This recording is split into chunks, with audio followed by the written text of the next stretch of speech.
Hello. അപ്പോൾ ഇന്ന് നമ്മൾ ഉണ്ടാക്കാനായിട്ട് പോകുന്നത് അവോക്കാഡോ ജ്യൂസാണ് കേട്ടോ. അപ്പോൾ ഇതിനെ നമ്മൾ പറയുന്നത് ബട്ടർ ഫ്രൂട്ട് എന്നാണ്. ഇത് നമുക്ക് ഇതിൻ്റെ പൾപ്പ് എടുത്തിട്ട് ഒരു മിക്സിയുടെ ജാറിലേക്ക് ഇട്ട് കൊടുക്കുക.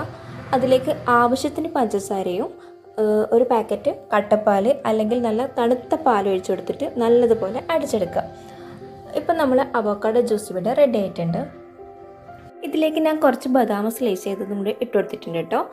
അപ്പോൾ ഇത്രയേ ഉള്ളൂ, നമ്മൾ അവോക്കാഡോ ജ്യൂസ് റെഡി ആയിട്ടുണ്ട്. അപ്പോൾ വീഡിയോ ഇഷ്ടമായാൽ നമ്മുടെ ചാനൽ ഒന്ന് സബ്സ്ക്രൈബ് ചെയ്യാൻ മറക്കണ്ട കേട്ടോ. മറ്റൊരു വീഡിയോയുമായി വീണ്ടും കാണാം. Bye bye. ഹലോ. അപ്പോൾ ഇന്ന് നമ്മൾ ഉണ്ടാക്കാനായിട്ട് പോകുന്നത് അവോക്കാഡോ ജ്യൂസാണ് കേട്ടോ. അപ്പോൾ ഇതിനെ നമ്മൾ പറയുന്നത് ബട്ടർ ഫ്രൂട്ട് എന്നാണ്. ഇത് നമുക്ക് ഇതിൻ്റെ പൾപ്പ് എടുത്തിട്ട് ഒരു മിക്സിയുടെ ജാറിലേക്ക് ഇട്ട് കൊടുക്കുക. അതിലേക്ക് ആവശ്യത്തിന് പഞ്ചസാരയും ഒരു പാക്കറ്റ് കട്ടപ്പാൽ അല്ലെങ്കിൽ നല്ല തണുത്ത പാൽ ഒഴിച്ചു കൊടുത്തിട്ട് നല്ലതുപോലെ അടിച്ചെടുക്കുക. ഇപ്പം നമ്മൾ അവോക്കാഡോ ജ്യൂസ് ഇവിടെ റെഡി ആയിട്ടുണ്ട്. ഇതിലേക്ക് ഞാൻ കുറച്ച് ബദാം സ്ലൈസ് ചെയ്തത്